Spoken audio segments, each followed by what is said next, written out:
Hello குட்டீஸ், praise the lord. How are you? இந்த ஷான் டைம் ப்ரோக்ராமில் உங்களை எல்லாரையும் மீட் பண்ணுறதுல எனக்கு ரொம்ப சந்தோஷம். நல்லா இருக்கீங்களா? நீங்கள் கர்த்தருக்குள்ள சந்தோஷமாக இருப்பீங்கன்னு நான் விசுவாசிக்கிறேன். ஓகே குட்டீஸ், இந்த வாரம் லூக்கா எழுதின சுவிசேஷம் 9ஆம் அதிகாரத்தை தியானிக்கலாமா? லாஸ்ட் வீக் நம்ம என்ன பார்த்தோம்?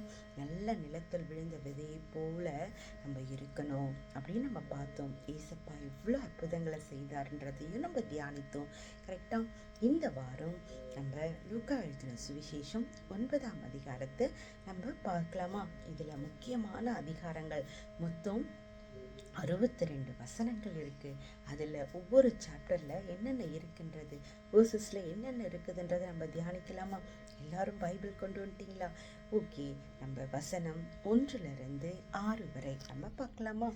அவர் தம்முடைய 12 சீஷரையும் வரவழைத்து சகல பிசாசுகளை துரத்தவும் வியாதி உள்ளவர்களை குணமாக்கவும் அவர்களுக்கு வல்லமையும் அதிகாரமும் கொடுத்து தேவனுடைய ராஜ்யத்தை குறித்து பிரசங்கிக்கவும் பிணியாளிகளை சொஸ்தமாக்கவும் அவர்களை அனுப்பினார். அப்பொழுது அவர் அவர்களை நோக்கி, வழிக்கு தடியாவது பையாவது அப்பத்தையாவது காசையாவது எடுத்துக்கொண்டு போக வேண்டாம், 2 அங்கிகளை கொண்டு போகவும் வேண்டாம்.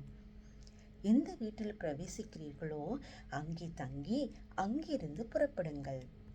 உங்களை ஏற்றுக்கொள்ளாதவர்கள் எவர்களோ அவர்களுடைய ஊரை விட்டு நீங்கள் புறப்படும் போது அவர்களுக்கு சாட்சியாக உங்கள் கால்களில் படிந்த தூசியை உதறி போடுங்கள் என்றார்.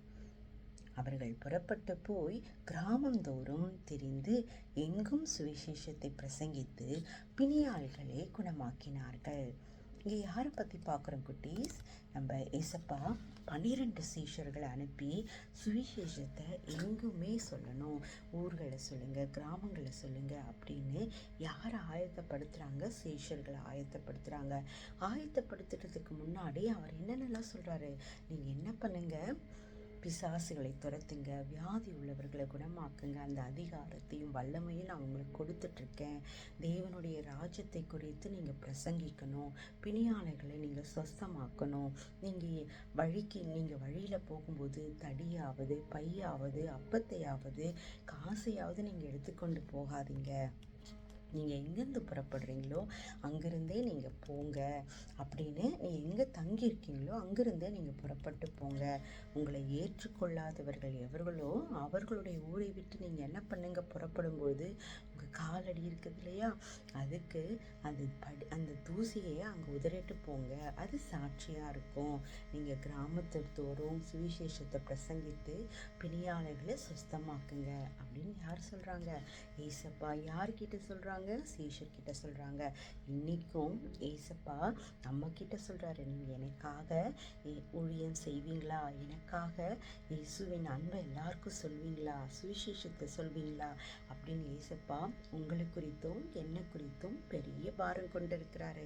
அதை நம்ம ஏற்றுக்கொண்டு நம்மேல் விழுந்த கடமை உலகம் எங்கும் ஊரெங்கும் நம்ம என்ன பண்ணோம்? சுவிசேஷத்தை சொல்லணும். நீங்கள் கேட்கலாம், நான் குட்டி பிள்ளை ஆண்டி, நான் எப்படி சொல்ல முடியும்? உங்களால் சொல்ல முடியும்.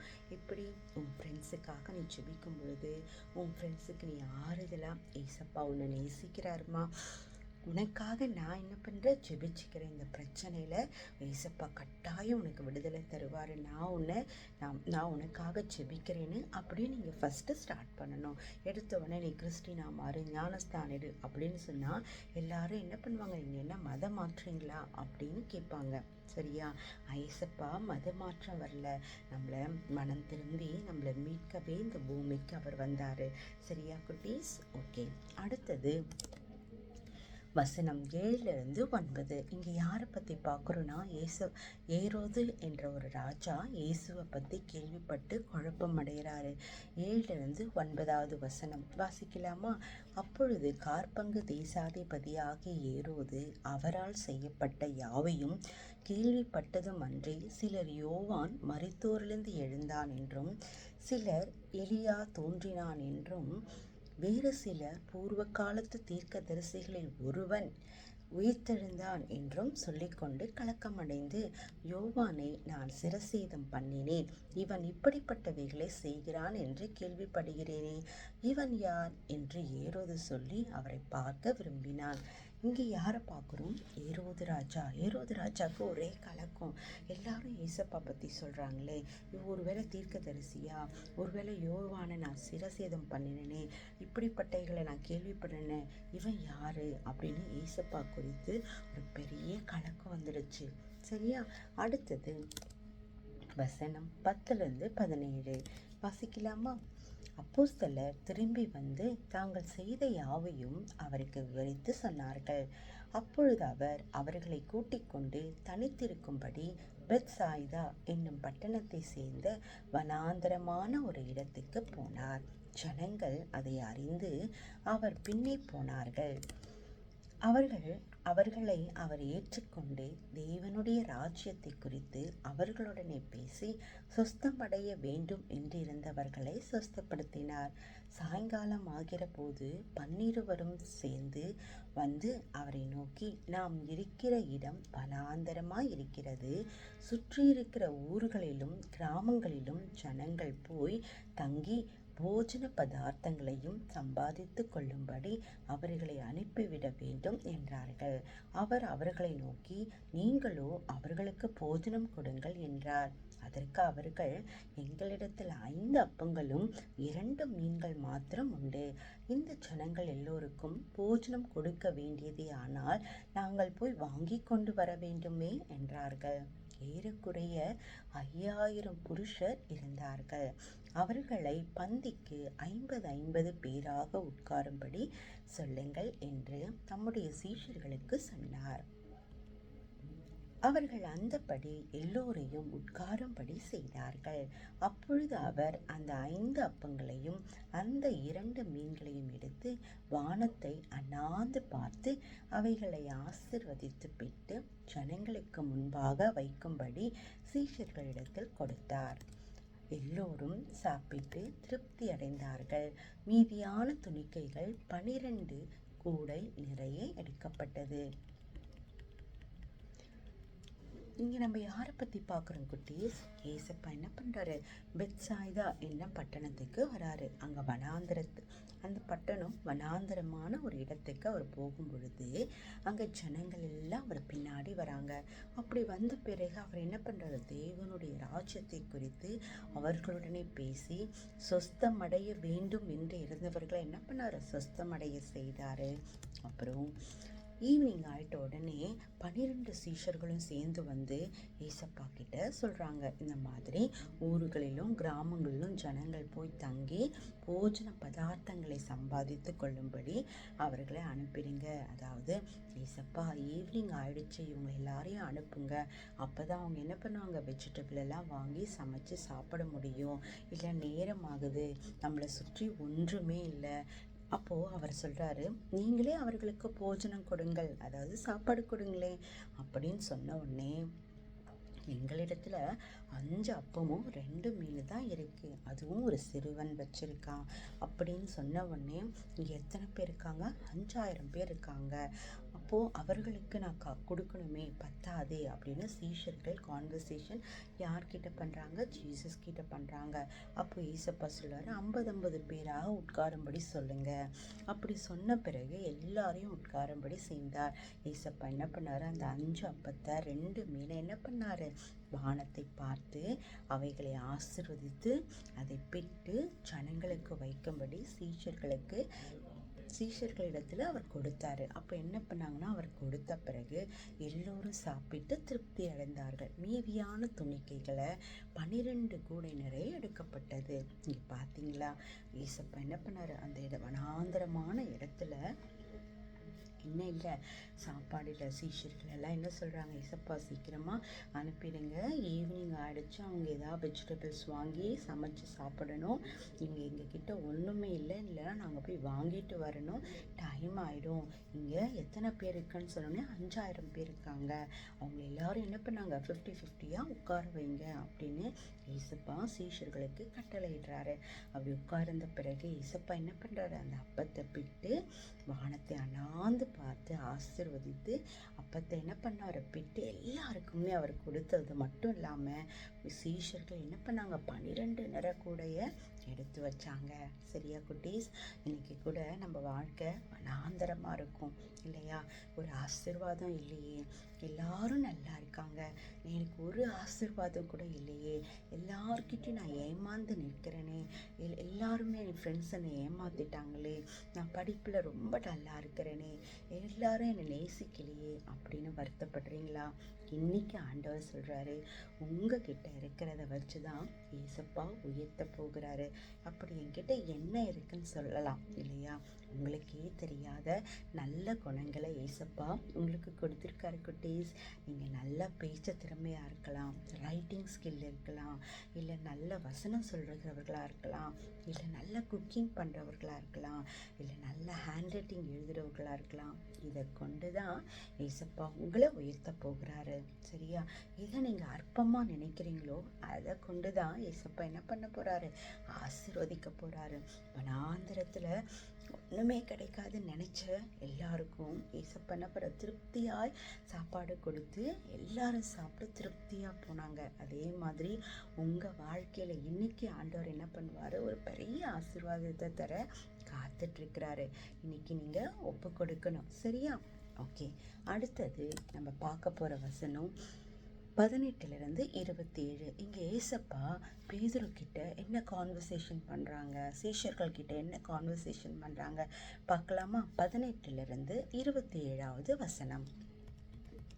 பின்பு அவர் தமது சீஷரோடு கூட தனித்து ஜெபம் பண்ணி கொண்டிருக்கையில் அவர்களை நோக்கி, ஜனங்கள் என்னை யார் என்று சொல்லுகிறார்கள் என்று கேட்டார். அதற்கு அவர்கள், சிலர் உம்மை யோவான் ஸ்நானன் என்றும், சிலர் எலியா என்றும், வேறு சிலர் பூர்வ காலத்து தீர்க்கதரிசிகளில் ஒருவர் உயிர்த்தெழுந்தார் என்றும் சொல்லுகிறார்கள் என்றார்கள். அப்பொழுது அவர், நீங்கள் என்னை யார் என்று சொல்லுகிறீர்கள் என்று கேட்டார். பேதுரு பிரதியுத்தரமாக, நீ தேவனுடைய கிறிஸ்து என்றார்.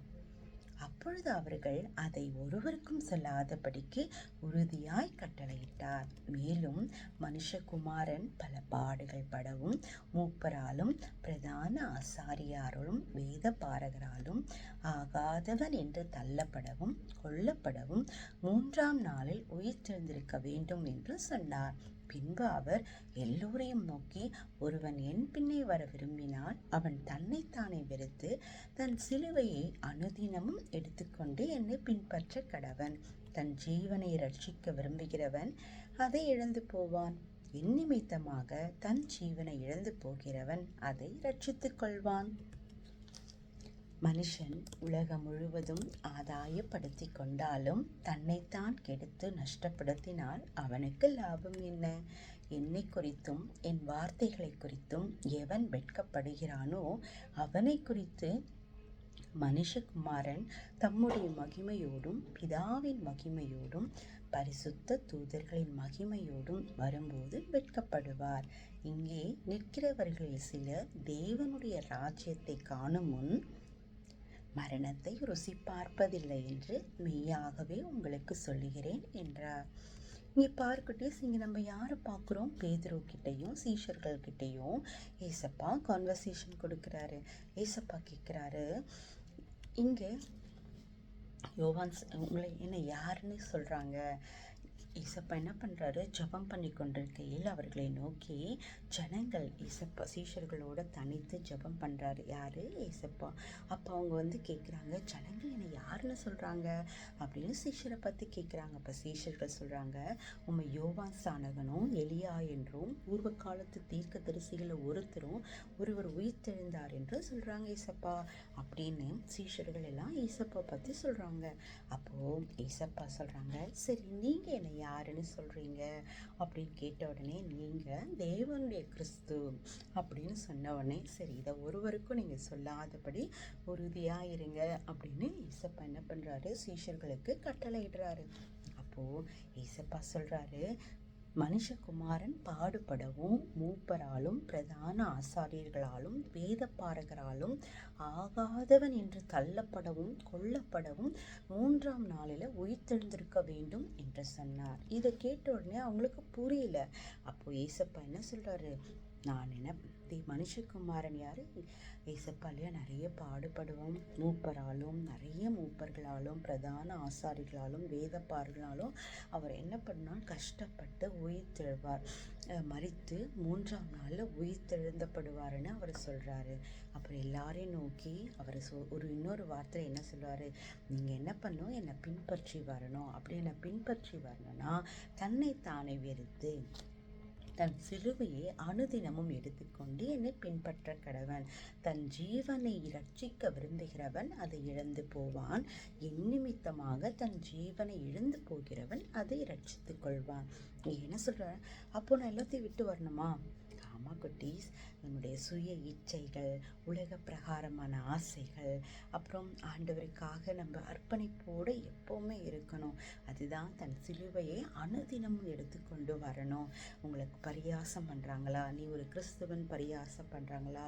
உன்னை நீ கிறிஸ்து கிறிஸ்து கிறிஸ்துன்னு ஏசுன்னு போனால் இன்னைக்கு உனக்கு என்ன கிடைச்சது அப்படின்னு பரிகாசம் பண்ணுறாங்களா? ஒன்றுத்துக்குமே நீங்கள் கவலைப்படாமல் எல்லாத்துக்கும் நீங்கள் என்ன பண்ணணும்? ஸ்தோத்திரம் சொல்லணும். அவர் மகிமையாக வரும் பொழுது நீங்கள் என்ன பண்ணுவீங்க? மகிமைப்படுத்தப்படுவீங்க. மனுஷன் உலகம் முழுவதும் ஆதாயப்படுத்தி கொண்டாலும் தன்னைத்தான் கெடுத்து நஷ்டப்படுத்தினால் அவனுக்கு லாபம் என்ன? நிறைய பேர் பார்க்குறீங்களா, இந்த உலகத்தில் நிறைய என்ன பண்ணுவாங்க? தனக்கு வேண்டிய செல்வம் எல்லா ஆசைகளும் நிறைவேற்றுவாங்க. ஆனால் கடைசியில் சூசைட் பண்ணிப்பாங்க. அப்படிப்பட்டவர்களுக்கு ஏசப்பா என்ன சொல்ற? தன்னைத்தானே நஷ்டப்படுத்தினா அவனுக்கு லாபம் என்ன? ஒன்றுமே இல்லை, இல்லையா? என்னை குறித்தும் ஏசப்பாவை குறித்தும் அவருடைய வார்த்தை குறித்தும் யார் வெட்கப்படுவாங்களோ அப்போ பிதாவின் மகிமையோடு பரிசுத்த தூதர்களோடு மகிமையோடு வரும் பொழுது என்ன பண்ணுவார்? அவர் இவங்க என் மகன் சொல்கிறதுக்கு வெட்கப்படுவார். அப்போ நம்ம என்ன பண்ணணும்? இயேசுவை குறித்து நம்ம வெட்கப்படக்கூடாது. இயேசு அன்பை சொல்கிறதுல வெட்கப்படக்கூடாது. தைரியத்தோடு அவருடைய அன்பை மற்றவங்களுக்கு நம்ம சொல்லணும். அவரால் நம்மளுக்கு பாடுகள் வரும்பொழுது சகித்து கொண்டு ஸ்தோத்திரம் பண்ணோம். அவர்களை பழிக்கு பழி வாங்கக்கூடாது. எனக்கு பழி வாங்குதல் எனக்குரியதுன்னு யார் சொன்னார்? ஏசப்பா. அதுக்காக எல்லாரும் பழி வாங்கக்கூடாது, சரியா? நம்ம ஏசப்பா கிட்ட ஒப்பு கொடுத்து உங்கள் சிலுவையின் அன்பை எனக்கு தாங்க ஏசப்பா அப்படி நீங்கள் கேட்கும் பொழுது ஏசப்பா அந்த கிருபையை இன்றைக்கு உங்களுக்கு தருவார் குட்டீஸ். ஓகேவா? இங்கே நிற்கிறவர்கள் சிலர் தேவனுடைய ராஜ்யத்தை காணும் முன் மரணத்தை ருசி பார்ப்பதில்லைன்னு அவர் சொல்கிறாரு. சரி, அடுத்தது நம்ம பார்க்க போகிறது 28 36. ஏசப்பினுடைய அவருடைய உருவம் எப்படி மாறுதுன்றதை பார்க்க போகிறோம். 28 36 வாசிக்கலாமா? இந்த வார்த்தைகளை அவரை சொல்லி ஏறக்குறைய 8 நாளான பின்பு அவர் பேதுருவையும் யோவானையும் யாக்கோபையும் கூட்டிக் கொண்டு ஜெபம் பண்ணுவதற்கு ஒரு மலையின் மேல் ஏறினார். அவர் ஜெபம் பண்ணுகையில் அவருடைய முகரூபம் மாறிற்று. அவருடைய வஸ்திரம் வெண்மையாக பிரகாசித்தது. அன்றையும் மோசே எலியா என்னும் 2 பேரும் மகிமையோடு காணப்பட்டு அவருடனே சம்பாஷணை பண்ணி அவர் எருசலேமிலே நிறைவேற்ற போகிற அவருடைய மரணத்தை குறித்து பேசிக்கொண்டிருந்தார்கள். பேதுருவும் அவனோடு இருந்தவர்களும் நித்திரை மயக்கமாயிருந்தார்கள். ஆகிலும் அவர்கள் விழித்து அவருடைய மகிமையும் அவரோடு நின்ற அவ்விரண்டு பேரையும் கண்டார்கள். அவ்விருவரும் அவரை விட்டு பிரிந்து போகையில் பேதுரு இயேசுவை நோக்கி, ஐயரே, நாம் இங்கே இருக்கிறது நல்லது. உமக்கு ஒரு கூடாரம், மோசேக்கு ஒரு கூடாரம், எலியாவுக்கு ஒரு கூடாரமாக 3 கூடாரங்களை போடுவோம் என்று தான் சொல்லுகிறது இன்னதென்று அறியாமல் சொன்னான். இப்படி அவன் பேசுகையில் ஒரு மேகம் வந்து அவர்கள் மேல் நிழலிட்டது. அவர்கள் அந்த மேகத்துக்குள் பிரவேசிக்கையில் சீஷர்கள் பயந்தார்கள். அப்பொழுது இவர் என்னுடைய நேசகுமாரன், இவருக்கு செவி கொடுங்கள் என்று மேகத்திலிருந்து ஒரு சத்தம் உண்டாயிற்று. அந்த சத்தம் உண்டாகையில் இயேசு ஒருவரே காணப்பட்டார். தாங்கள் கண்டவைகளில் ஒன்றையும் அவர்கள் அந்நாளில் ஒருவருக்கும் சொல்லாமல் அடக்கி வைத்திருந்தார்கள். மறுநாள் அடக்கி வைத்திருந்தார்கள். இங்கே நம்ம யாரை பற்றி பார்க்குறோம்? ஏசப்பா என்ன பண்ணுறாரு? தனித்து ஜெபம் பண்ணுகையில் எங்கே ஒரு மலையின் மேலே பேதுரு, யோவான், யாக்கோபையும் கூட்டிக் கொண்டு என்ன பண்ணுறாரு, ஒரு மலைக்கு போகிறாரு. அங்கே மலைக்கு போகும்போது நம்மளாம் என்ன பண்ணுவோம், சுற்றி பார்ப்போம். ஆனால் அங்கே இயேசுப்பா என்ன பண்ணார், சீஷர்களோட தனித்திருந்து ஜெபம் பண்ணார். அவர் ஜெபம் பண்ணும்பொழுது அவருடைய ரூபம் என்னாச்சு, அவருடைய முகரூபம் அடிச்சு மாறிடுச்சு. எப்படியே ரொம்ப பிரகாசமாக இருந்தது. அவர் அணிந்திருந்த வஸ்திரம், அதாவது ஆடை, வெண்மையாக பிரகாசித்தது. அப்போது மோசே, எலியா 2 பேரும் மகிமையோடு காணப்பட்டு அவரோட என்ன பண்ணுறாரு, பேசுகிறாங்க. அவர் எருசலேமில் நிறைவேற போகிற அவருடைய மரணத்தை குறித்து பேசி கொண்டிருந்தார்கள். அப்போ பேதுரு என்ன சொல்கிறாரு, அவனோடு இருந்தவர்களும் என்ன பண்ணாங்க, தூங்கிட்டாங்க. அப்போ விழித்திருந்து அவருடைய மகிமையை, அவரோடு நின்ற 2 பேரையும் அவங்க கண்டாங்க.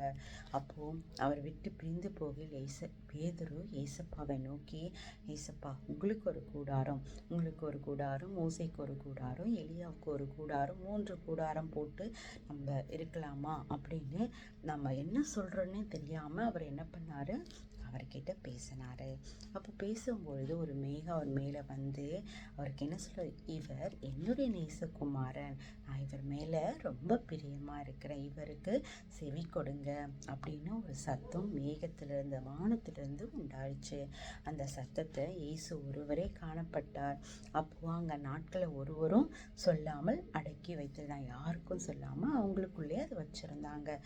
ஏசப்பா சீஷர்களோட மலையில் போய் ஜெபம் பண்ணார். அப்போ ஜெபம் பண்ணும்பொழுது அவருடைய முகம் எப்படி ஆச்சு, ரூபம் மாறிடுச்சு. ஒரு பிரகாச முகமாக வந்துருச்சு. அப்புறம் மட்டும் இல்லாமல் அவருடைய ஆடை எப்படி ஆயிடுச்சு, வெண்மை நிற பிரகாசமாக இருந்தது. அப்போ இதெல்லாம் கண்ட உடனே அவருக்குள்ள ஒரு பேதருக்குள்ளே என்ன வந்துருச்சு, அப்பா ஏசப்பா, உனக்கு ஒரு கூடாரம், எலியாவுக்கு ஒரு கூடாரம், மோசேக்கு ஒரு கூடாரம் போட்டுடலாமா, என்ன சொல்கிறனே தெரியாமல் அவர் என்னன்னு சொல்ல ஆரம்பித்தார். அப்போது வானத்திலிருந்து ஒரு சத்தம் உண்டாகி என்ன சொன்னார், இவர் என்னுடைய நேசகுமாரன், இவர் மேலே பிரியமாக இருக்கிறேன், நீங்கள் இவருக்கு செவி கொடுங்க அப்படின்னு ஒரு சத்தம் வானத்திலிருந்து உண்டாச்சு. அப்போ அதை கேட்ட உடனே, யார் கேட்டது, ஏசப்பா கேட்ட உடனே மற்றவங்க எல்லாரும் கேட்ட உடனே ஒருவருக்கும் சொல்லாமல் இருந்தாங்க. அப்போது அடுத்தது என்ன தெரியுமா, 37 45 வசனம். பேய் பிடித்த ஒரு சிறுவனை ஏசப்பா எப்படி குணமாக்குறாங்கன்றதை பார்க்கலாமா. மறுநாளில் அவர் மலையிலிருந்து இறங்கிட உடனே திரளான ஜனங்கள் அவருக்கு எதிர்கொண்டு வந்தார்கள். அவர்களில் ஒருவன் சத்தமிட்டு, போதகரே, என் மகனை காட்சி தருள வேண்டும் என்று உம்மை வேண்டிக் கொள்ளுகிறேன். அவன் எனக்கு ஒரே பிள்ளையாயிருக்கிறான். ஒரு ஆவி அவனை பிடிக்கிறது. அப்பொழுது அலறுகிறான். அது அவனை நுரைத்தள்ளி அலக்கழித்து அவனை கசக்கின பின்பும் அவனை விட்டு நீங்குவது அரிதாயிருக்கிறது. அதை துரத்திவிடும்படி உம்முடைய சீஷரை வேண்டிக் கொண்டேன், அவர்களால் கூடாமற் போயிற்று என்றான். இயேசு பிரதியுத்தரமாக, விசுவாசம் இல்லாத மாறுபாடான சந்ததியை, எதுவரைக்கும் நான் உங்களோடு இருந்து உங்களிடத்தில் பொறுமையாயிருப்பேன், உன் மகனை இங்கே கொண்டு வா என்றார். அவன் சமீபத்து இருக்கையில் பிசாசு அவனை கீழே தள்ளி அலக்கழித்து, இயேசு அந்த அசுத்த ஆவியை அதட்டி இளைஞனை குணமாக்கி அவன் தகப்பனிடத்தில் அவனை ஒப்பு கொடுத்தார். அப்பொழுது எல்லோரும் அவன் தேவனுடைய மகத்துவத்தை குறித்து பிரமித்தார்கள்.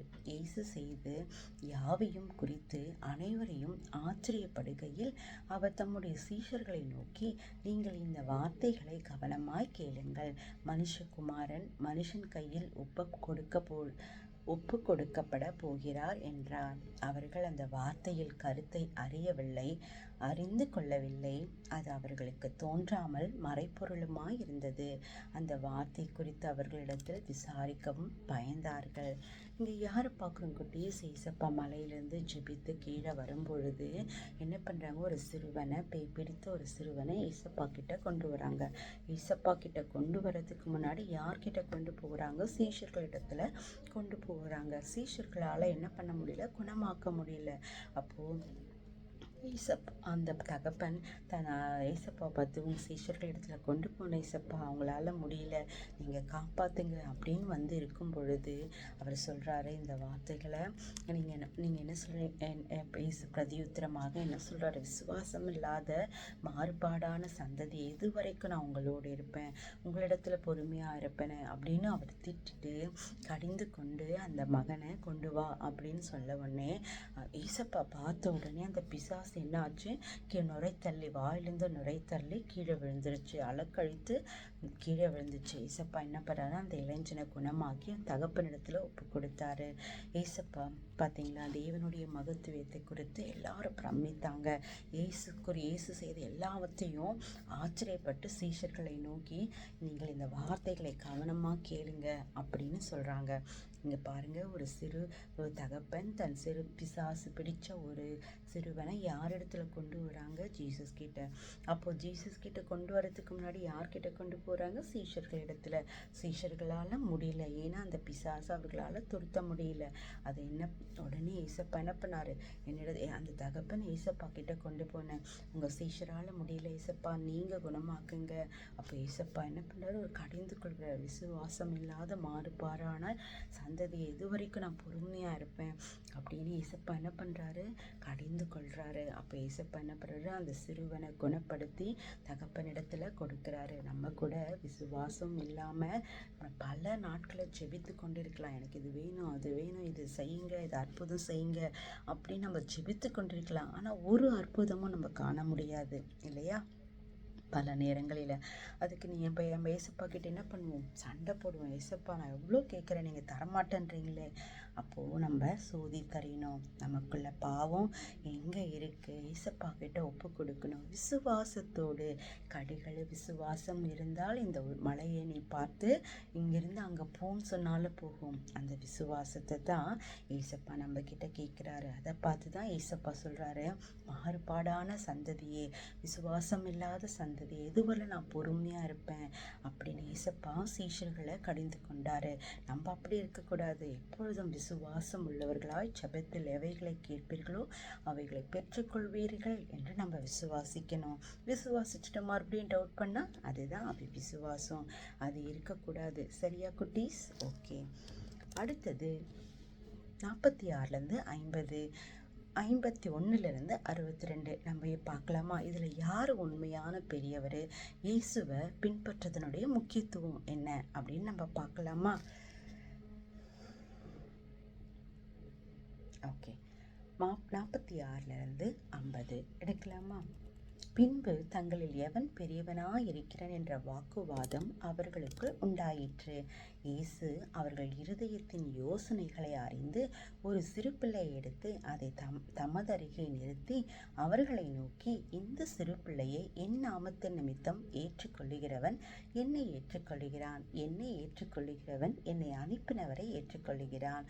உங்கள் எல்லார்களுக்கும் எவன் சிறியவனாயிருக்கிறானோ அவனே பெரியவனாயிருப்பான் என்றார். அப்பொழுது யோவான் அவர்களை நோக்கி, ஐயரே, ஒருவன் உம்முடைய நாமத்தினாலே பிசாசுகளை துரக்கிறதை நாங்கள் கண்டு அவன் எங்களுடனே கூட உம்மை பின்பற்றாதவனானபடியினால் அவனை தடுத்தோமே என்றான்.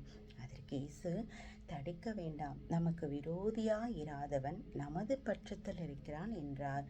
பின்பு அவர் எடுத்து கொள்ளப்படும் நாட்கள் சமித்த போது அவர் எருசலேமுக்கு போக தமது முகத்தை திருப்பி தமக்கு முன்னாக தூதர்களை அனுப்பினார். அவர்கள் போய் அவருக்கு இடத்தை ஆயத்தம் பண்ணும்படி சமாரியருடைய ஒரு கிராமத்திலே பிரவேசித்தார்கள். அவர் எருசலேமுக்கு போக நோக்கமாய் இருந்தபடியினால் அவ்வூரார் அவரை ஏற்றுக்கொள்ளவில்லை. அவருடைய சீஷராகிய யாக்கோவும் யோவானும் அதை கண்டபோது, ஆண்டவரை, எலியா செய்தது போல வானத்திலிருந்து அக்கினி இறங்கி இவர்களை அழிக்கும்படி நாங்கள் கட்டளையிட உமக்கு சித்தமா என்று கேட்டார்கள். அவர் திரும்பி பார்த்து, நீங்கள் என்ன ஆவி உள்ளவர்கள் என்பதை அறியுங்கள் என்று அதட்டி, மனுஷகுமாரன் மனுஷருடைய ஜீவனை அழிக்கிறதற்கல்ல, ரட்சிப்பதற்கே வந்தார். அதன் பின்பு அவர்கள் வேறொரு கிராமத்துக்கு போனார்கள். அவர்கள் வழியிலே போகையில் ஒருவன் அவரை நோக்கி, ஆண்டவரே, நீர் எங்கே போனாலும் உம்மை பின்பற்றி வருவேன் என்றான். அதற்கு இயேசு, நரிகளுக்கும் குழிகளும் ஆகாயத்து பறவைகளுக்கும் கூடுகளும் உண்டு, மனுஷனுக்கோ தலை சாய்க்க இடமில்லை என்றார். வேறொருவனை அவர் நோக்கி, என்னை பின்பற்றி வா என்றார். அதற்கு அவன், ஆண்டவரே, முன்பு நான் போய் என் தகப்பனை அடக்கம் பண்ண எனக்கு உத்தரவு கொடுக்க வேண்டும் என்றான்.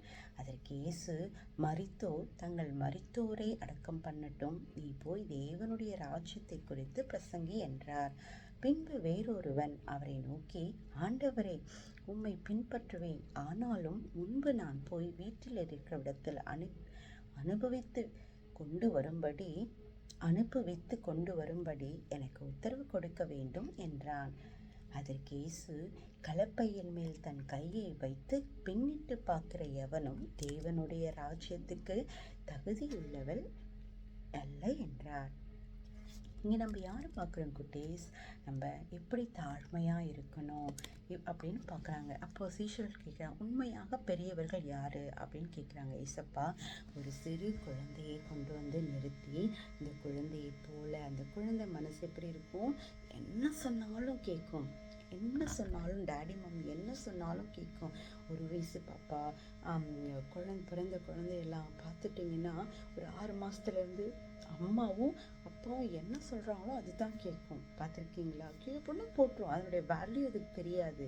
அப்படிப்பட்ட ஒரு தாழ்மை, அப்படிப்பட்ட குழந்தை போல மனசு, அப்படி இருக்கிறவங்க தான் பெரியவங்க அப்படின்னு ஏசப்பா சொல்கிறாரு. அப்போது ஒருவன் உம்முடைய நாமத்தை என்ன பண்ணுறாங்க? அப்படி ஒரு யோசனையே சொல்கிறாங்க. சொல்லிட்ட பிறகு அவர்கள், இந்த சிறு பிள்ளை போல என் நாமத்தை நித்தம் ஏற்றுக்கொள்ளுகிறவர்கள் என்னை ஏற்றுக்கொள்ளுகிறான். என்னை ஏற்றுக்கொள்கிறவன் என்னை அனுப்பினவர் யாரு? பிதாவை ஏற்றுக்கொள்ளுகிறான். எவன் சிறியவனாய் இருக்கிறானோ அவனே உங்களுக்குள் என்ன பண்ண பெரியவனாய் இருப்பான்.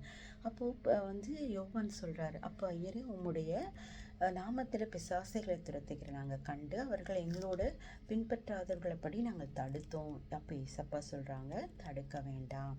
அப்போ என்ன பண்ணுறாங்க இசப்பா? சீஷர்கள் யாக்கோபு யோவான் என்ன பண்ணுறாங்க? ஆண்டவரை எலியா செய்தது போல வானத்திலிருந்து அக்கினி இறங்கி இவர்கள் அழிக்கும்படி நாங்கள் கட்டளையிட உமக்கு சித்தமா அப்படின்னு சொல்கிறாங்க. மனுஷகுமாரன் மனுஷனுடைய ஜீவனை அழிக்கிறதுக்கு வரல, அவர்களை ரட்சிக்கிறதுக்காக வந்திருக்கிறாரு. அப்படிப்பட்ட ஆலோசனைகளை தான் ஏசப்பா என்ன பண்ணாது முக்கியப்படுத்தி இந்த இதில் சொல்லியிருக்கிறாரு. இயேசு, நரிகளுக்கும் குழிகளும் ஆகாயத்து பறவைகளும் கூடுகள் உண்டு, ஆனால் மனுஷகுமாரனுக்கு தலை சாய்க்க இடமில்லை. ஆகாயத்து பறவைகளுக்கும் நரிகளுக்கும் கூடுகள் இருக்கு, ஆனால் எனக்கு ஒரு இடம் இல்லை அப்படின்னு யார் ஃபீல் பண்ணுறாங்க? ஏசப்பா இல்லையா? அப்போது நம்ம உள்ளத்தில் அவர் இடம் கொடுக்கும் பொழுது அவர் எவ்வளோ சந்தோஷப்படுவார் இல்லையா? அப்போது கேட்குறாங்க, நீங்கள் என்னை பின்பற்றி வாங்கன்னு சொன்னோடனே ஒருத்தர் என்ன சொல்கிறாங்க? நான் போயிட்டு நான் மரித்தோரை அடக்கம் பண்ணட்டும், நான் தேவனுடைய ராஜ்யத்தை நீ என்ன பண்ண, நீ பிரசங்கி பண்ணு, மரித்தவங்களை குறித்து நீ கவலைப்படாத, தேவனுடைய தேவனது ராஜ்யத்தை குறித்து நீ பிரசங்கம் பண்ணுன்னு அப்படின்னு சொல்கிறாங்க. அது மட்டும் இல்லாமல் முன்பு நீ போய் வீட்டில் இருக்க இன்னொருத்தர் என்ன சொல்கிறாங்க, நான் போய் வீட்டில் இருக்கிறத எல்லா இடத்துலையும் அனுபவித்து கொண்டு வரும்படி உத்தரவு கொடுக்குறேன். அப்போ என்ன சொல்கிறாங்க, நீ என்ன பண்ண, கலப்பையில் கையை வச்சுட்டு மறுபடியும் பின்னிட்டு பார்க்காத, தேவனுடைய ராஜ்யத்தை உள்ளவன் தகுதி உள்ளவன் அல்ல என்றாரு. இப்போ நம்ம ஒரு காரியத்தை நம்ம ஊழியம் செய்கிறோம், இதுக்கு ஒப்பு கொடுக்குறோம், அப்படி நம்ம ஒரு பொருத்தனை பண்ணிட்டு செய்யாமல் போனால் அது பாவம். அதுக்கு நீ என்ன பண்ணலாம்? அதுக்கு ப்ரேயர் பண்ணாமல் இருக்கலாம், அப்படிப்பட்ட பொருத்தனை பண்ணாமல் இருக்கலாம். நான் ஊழியம் போகிறேன், இதை செய்கிறேன், அதை செய்கிறேன், நீ ஆண்டவர்கிட்ட ஒப்பு கொடுத்துட்டு நீங்கள் என்ன பண்ணக்கூடாது? பின்னிட்டு போகக்கூடாது. கலப்பையின் மேலே தன் கையை வைத்து நம்ம என்ன பண்ணக்கூடாது? பின்னாடி போகக்கூடாது. தேவனுடைய ராஜ்யத்துக்கு அது தகுதி இல்லை. அப்போ அவருடைய சுவிசேஷத்தை சொல்கிறதுல உண்மையும் உத்தமமாக இருக்கணும். சரியா குட்டீஸ்? ஓகே. இந்த லூக்கா எழுதின சுவிசேஷம் 9ஆம் அதிகாரத்தில் நிறைய காரியங்களை குறித்து நம்ம தியானித்தோம். ஃபஸ்ட்டு சீஷர்களை ஏசப்பா தேர்ந்தெடுத்து, அப்புறம் ஏரோது ராஜா குழப்பம் அடைகிறாங்க, யார் இந்த இயேசுன்னு. ஏசப்பா 5000 பேருக்கு போஷிக்கிறாங்க. பேதனுடைய அறிக்கை சீஷர்களையும் பார்த்தாங்க. இயேசுவனுடைய முகரூபம் எப்படி மாறுச்சுன்னு பார்த்தோம். அப்போ பேய் பிடித்த சிறுவனை ஏசப்பா எப்படி குணமாக்கினாரு, உண்மையான பெரியவர் யாருன்றது நம்ம தியானித்தோம். ஏசப்பா பின்பற்றதனுடைய முக்கியத்துவத்தையும் இன்னைக்கு நம்ம தியானித்தோம். சரியா குட்டீஸ்? ஓகே, இந்த நிகழ்ச்சி உங்களுக்கு ஆசீர்வாதமாக இருந்திருக்கும் நான் விசுவாசிக்கிறேன். நம்ம ப்ரேயர் பண்ணலாமா? அன்பின் பரலோக தகப்பனே, இதோ இந்த நிகழ்ச்சியை பார்த்து கொண்டிருக்கிற ஒவ்வொரு சிறு பிள்ளைகளை உங்கள் கரத்தில் ஒப்பு கொடுக்குறோம்ப்பா. இன்னைக்கு ஒப்பு கொடுக்குற ஒவ்வொரு பிள்ளைகளையும் ஆசீர்வதிங்கப்பா. ஆண்டவரே, அவர்கள் விசுவாசம் இல்லாத படிக்க விசுவாசம் என்னும் கேடகத்தை அவர்கள் இருக்க உதவி செய்யுங்க. பிள்ளைகள் படிப்பில் ஞானத்தை கொடுங்க, விசேஷ அறிவை கொடுங்கப்பா. எந்த பிள்ளைகளும் எந்த கிளாஸ் டீச்சர் முன்னாடியும் வெட்கப்பட்டு போகாதபடி அவர்களை உயர்த்துங்க ஆண்டவரே. உம்மால கூடாத காரியம் ஒன்றில்லப்பா. உம்மை நாங்கள் பின்பற்றி வர எங்களுக்கு உதவி செய்யுங்க அப்பா. உம்மை போல எல்லாருக்கும் நாங்கள் ஆண்டவரே சுவிசேஷத்தை சொல்றதில்ல அந்த கிருபை தாங்க. ஒப்பு கொடுக்குற ஒவ்வொரு பிள்ளைகளையும் ஆசீர்வதிங்கப்பா. பொறுப்பெடுத்துக் கொள்ளுங்க. உம்முடைய பாதுகாப்புக்கரம் ஒவ்வொரு சிறு பிள்ளைகள் மேல் கடந்து வருவதாக. பெற்றோர்களை ஆசீர்வதிங்கப்பா. அப்பா, அவர்களுடைய தேவைகள் சந்திக்கப்படுவதாக. இந்த நிகழ்ச்சியை பார்த்த ஒவ்வொருவரையும் நீர் ஆசீர்வதித்த கிருபைக்காக ஸ்தோத்திரம். ஒப்பு கொடுத்த ஒவ்வொரு பிள்ளைகளுக்கும் அளவில்லாத ஆசீர்வாதத்தை நீர் இப்பொழுதே தருகிறதற்காக ஸ்தோத்திரம். இயேசுவின் நாமத்தில் ஜெபிக்கிறோம் நல்ல பிதாவே, ஆமென். பிரைஸ் லார்ட் குட்டீஸ். God bless you.